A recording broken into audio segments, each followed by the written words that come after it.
but we winning though. They used to laugh at us, now we winning though. They used to tell me never in my life. What's going on, folks?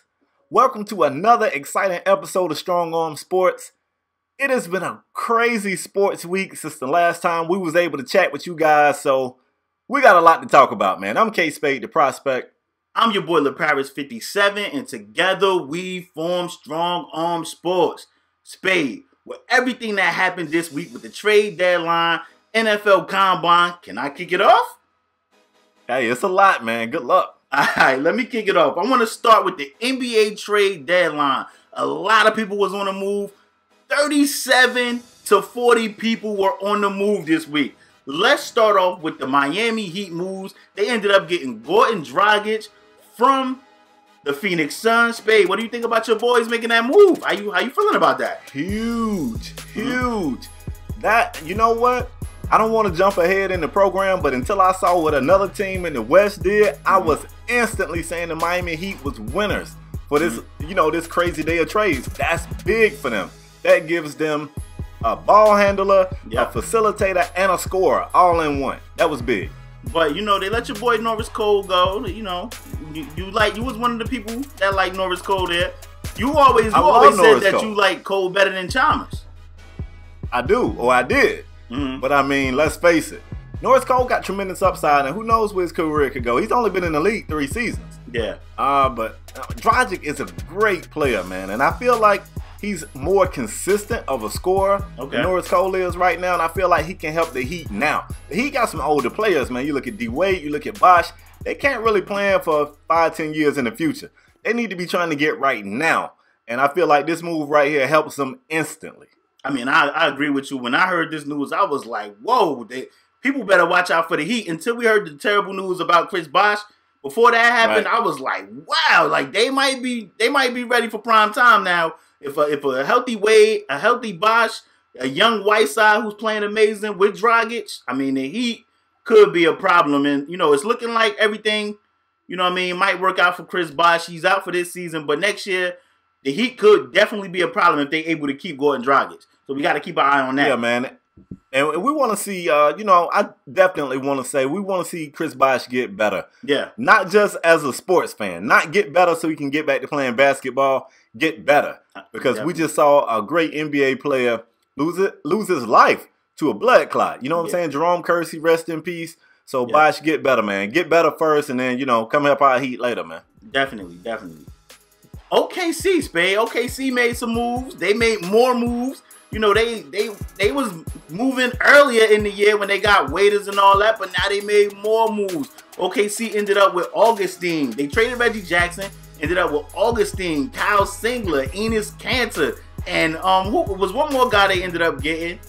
Who was it, Spade? Well, it was Enes Kanter, it was Singler, it was Augustine, and somebody else they got. Those were the big moves. Reggie Jackson moved out. Yeah. And, of course, Kendrick Perkins just recently inked the deal with the Cavaliers, so he's gone. And I felt like OKC came out and definitely they were the winners. They were the winners of this day. Their team got tremendously better. I'm going to even go out. I'm going to step out on a limb here and say if KD can stay healthy, which this year Kevin Durant's been hurt more than I think he's ever been hurt in his career. Yeah. If KD can stay healthy with the moves that the Thunder have made, they are the team to beat in the West. I don't care what their record is. They are the team to beat with this lineup, man. I really want to say that. Well, right now they had an 8 spot, so they would go up against the Golden State Warriors. And I feel sorry for Golden State. I tweeted on Twitter. I tweeted on Twitter the other day. I said, man, Golden State better pray that a healthy Thunder get out that AFC. Like, they either move up or move out. Because if I was them, I would not want to play the Thunder, a healthy Thunder, with all those new acquisitions they made, man. I would not want to play them. So moving on. It's a lot. Before you move on, let me say this. It's a lot that we want to talk about in NBA trades. Okay. We really want to spend a ton of time on it. In fact, we are going to. Okay. But we're not going to do it here. As we've been saying on other episodes, we did start our own YouTube channel just for this show.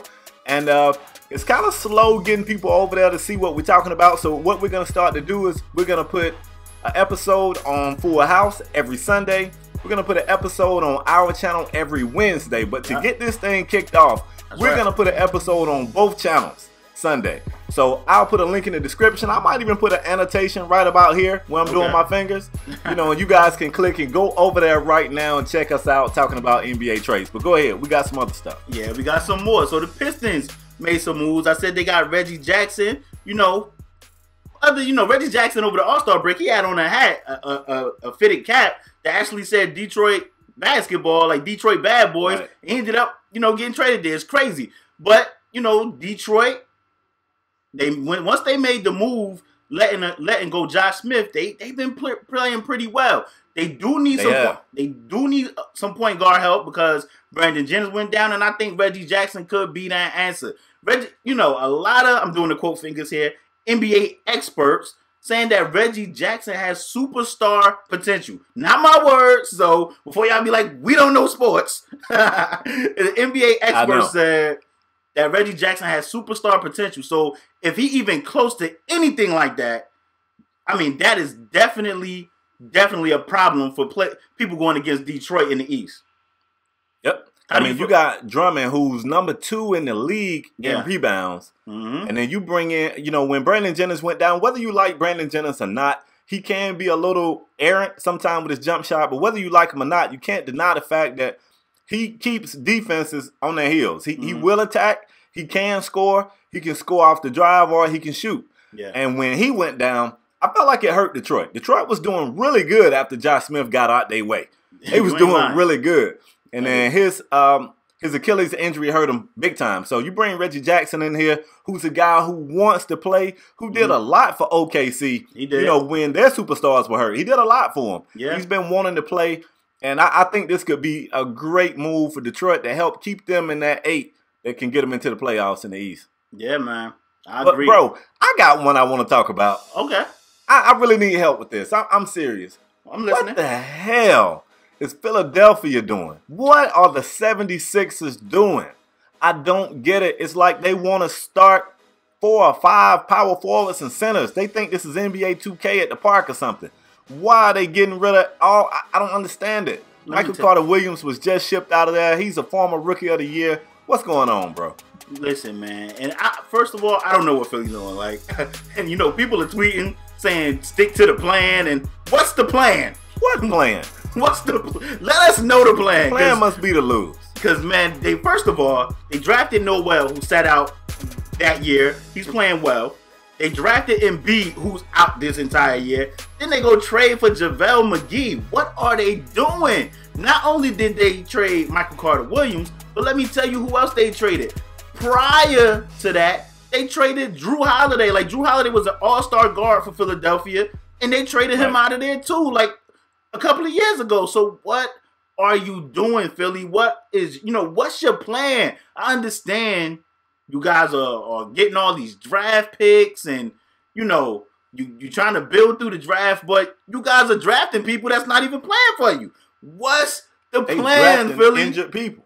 Let me tell you something, man. Spade, I'm gonna keep it 100.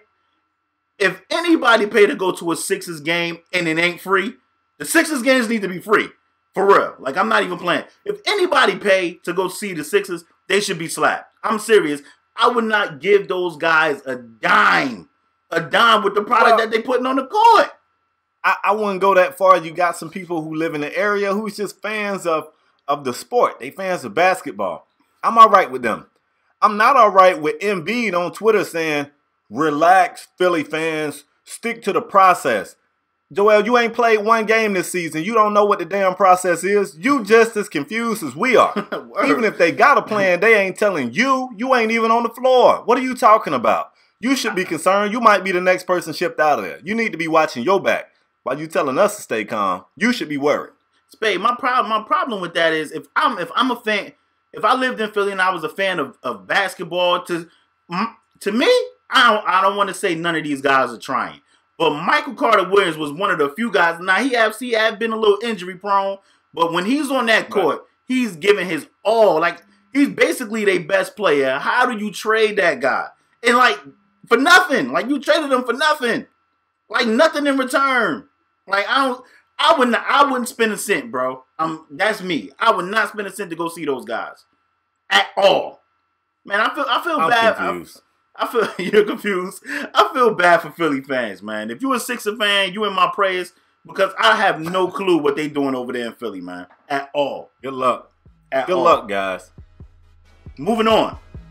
Kobe Bryant came out. He did a couple of interviews, or did an interview with AiiRxJONES. He came out, and Kobe came out and said that next year will definitely be his last.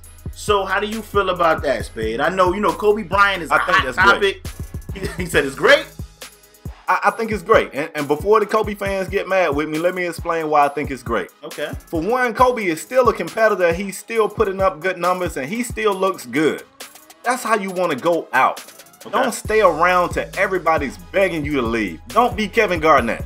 Yeah. Nobody likes Kevin Garnett right now. Just leave, Kevin. Kevin, get your shit and go, Kevin. Nobody likes Kevin. And leave.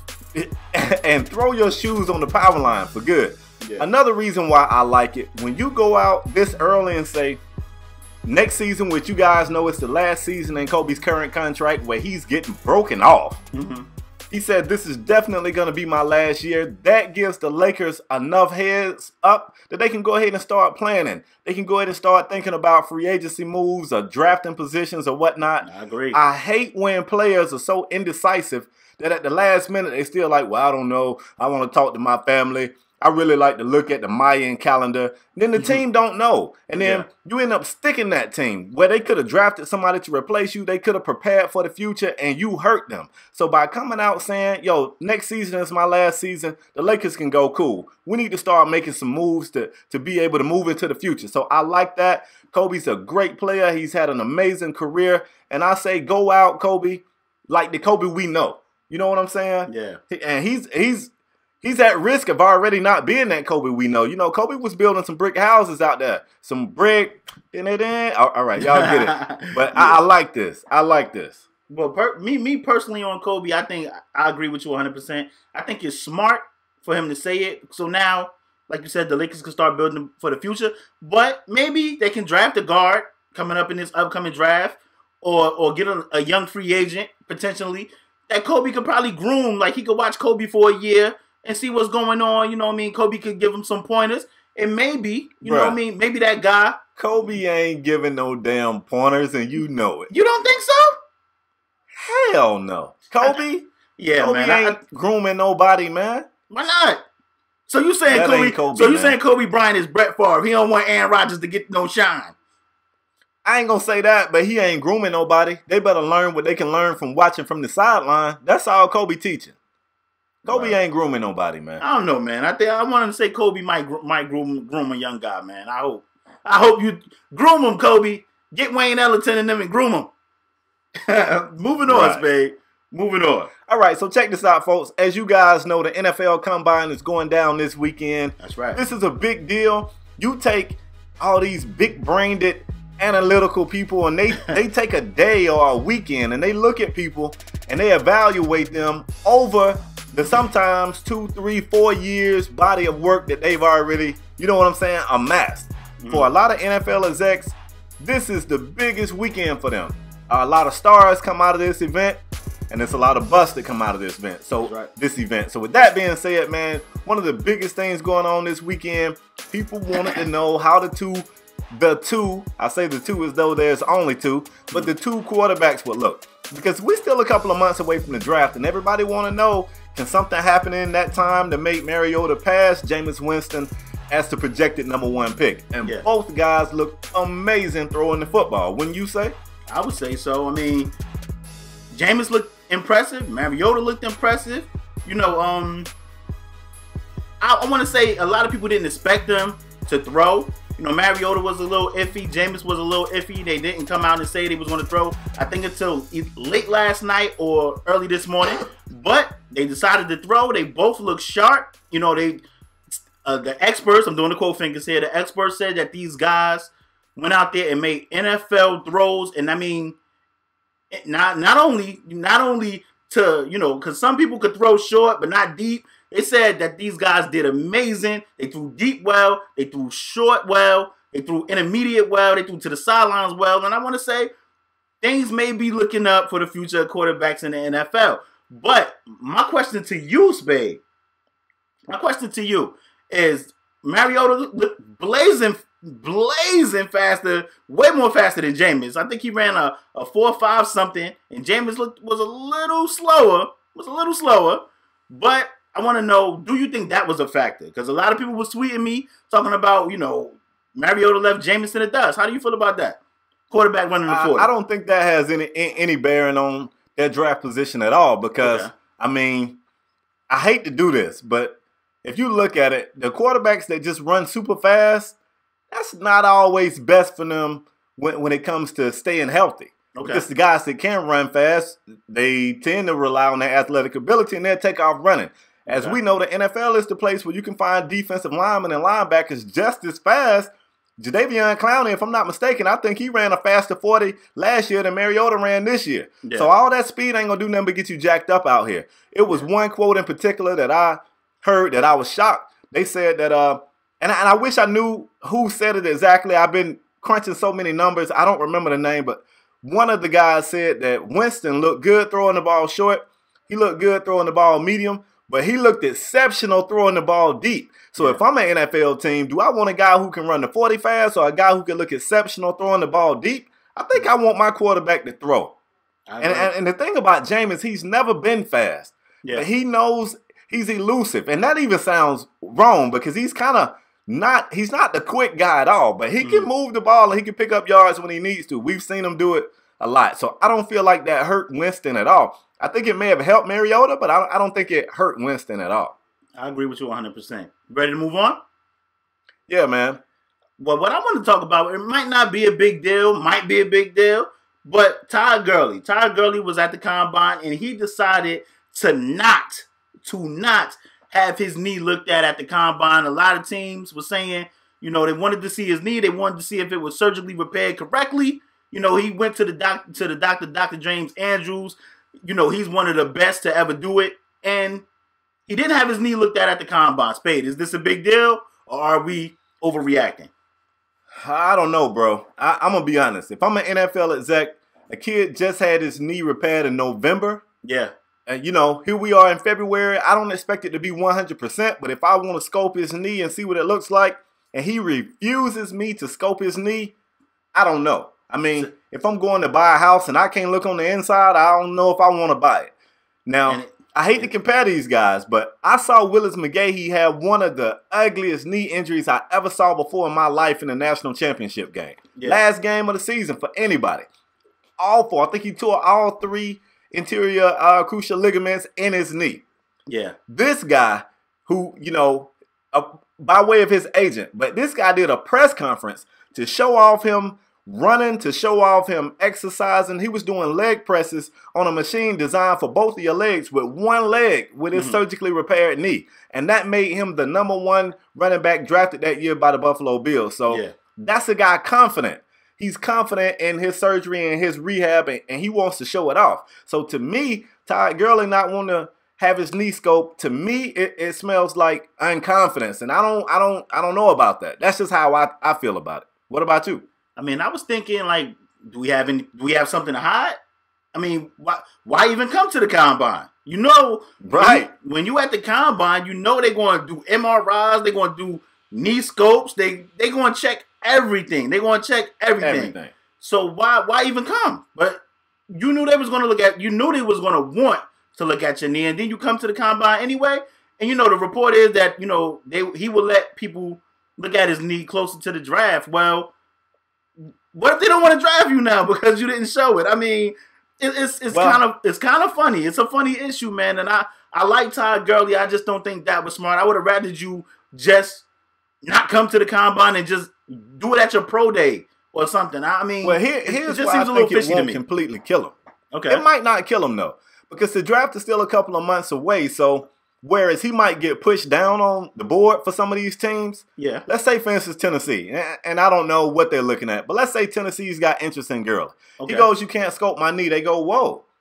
But at the same time, you best believe a couple of months down the road, if he goes, okay, I'm going to put on this little, this press conference. I want people to come see my knee. If I'm Tennessee, I'm going to say, I moved him down on my board, but I'm gonna send somebody, go check this knee out. And if he goes and he impresses, he could easily jump right back up that board. But for today, I'm moving him down if it's me.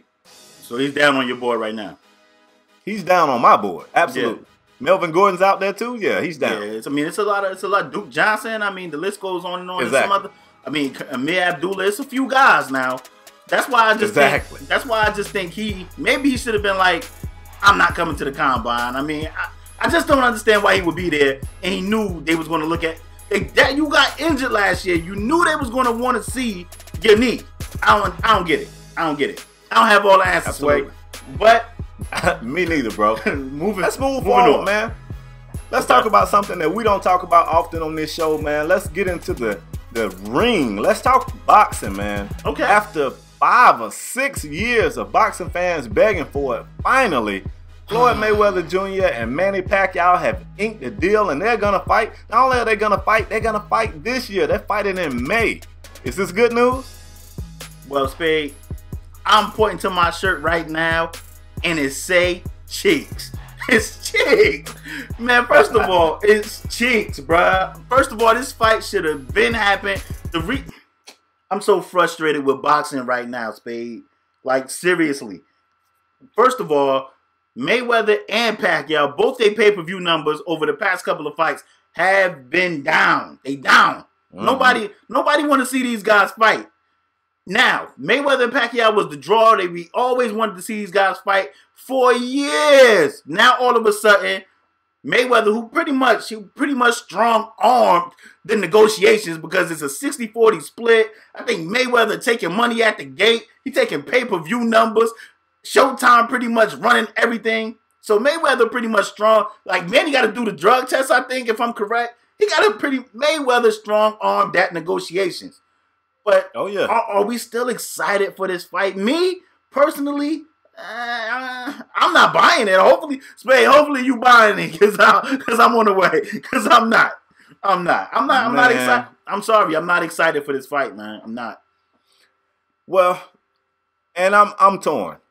Part of me is glad that it's finally happening, but I'm a little disappointed in boxing fans. Boxing fans, from what I can tell, from what I've seen on social media and hearing people say, they are ecstatic about this fight.